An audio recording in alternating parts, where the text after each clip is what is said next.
Just 9 days left for the president and lawmakers to reach a deal to avoid a catastrophic default that could cost millions of jobs. Sources telling ABC News that Speaker Kevin McCarthy held a closed-door meeting today with House Republicans, telling them that he and President Biden are nowhere near a deal. Our Rachel Scott pressing the Speaker on the negotiations earlier today. Has there been any progress? Look, we met again last night. We're not there yet.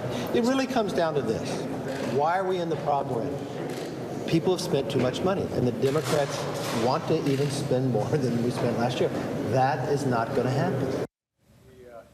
This comes after the House Speaker and the President expressed optimism after that meeting in the Oval Office last night. Now we should expect shockwaves from Wall Street to Main Street if the White House and Congress don't meet the deadline. The U.S. economy could crash into a recession, and millions of people could lose their jobs. Social Security and Medicare recipients won't get their checks, and troops will go unpaid. Joining me now, ABC News' Jay O'Brien on Capitol Hill, and also our business correspondent, Alexis Christoforous, to talk about all the impact here. Jay, McCarthy has been in and out of the chambers today, roaming the halls. You've had a chance to talk to him here and there. Any updates this hour?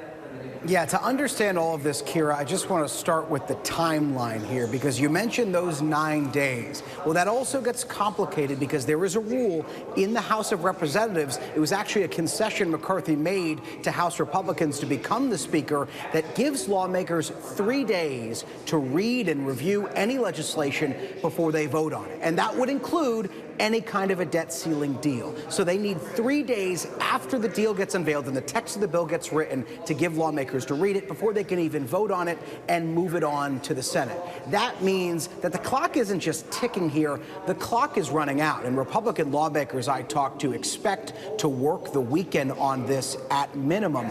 I asked Speaker McCarthy moments ago if he thinks they are close enough to a deal, how close they are, and how quickly a deal can come together. Here's a little of what he told me. How close are you on a deal, Mr. Speaker, on a scale of 1 to 10? I believe we can still get there and get there before June 1st. So him saying there he believes that they can come to a deal before June 1st. And again, June 1st is the X date that the Treasury has laid out. Now over to the White House, they're striking a little bit of a different tone. Karine Jean-Pierre, the press secretary, briefing earlier today and saying, actually moments ago, and saying that those ongoing conversations are still discussing, quote unquote, a path forward. And she points to what the Speaker and what the President said after their in-person meeting yesterday, which both sides saying that that meeting was, quote unquote, productive. That said, even after both the President and the Speaker said that, McCarthy returned right here to the Capitol and said the two sides are far apart. I just spoke with one of the top negotiators, Garrett Graves, Republican of Louisiana. He also indicated the two sides are far apart, and he doesn't know if the White House proxies are returning back to the Capitol today to resume these negotiations. Kira. All right, Alexis, let's talk about the economy and what's at stake for Americans if we don't find a solution in time.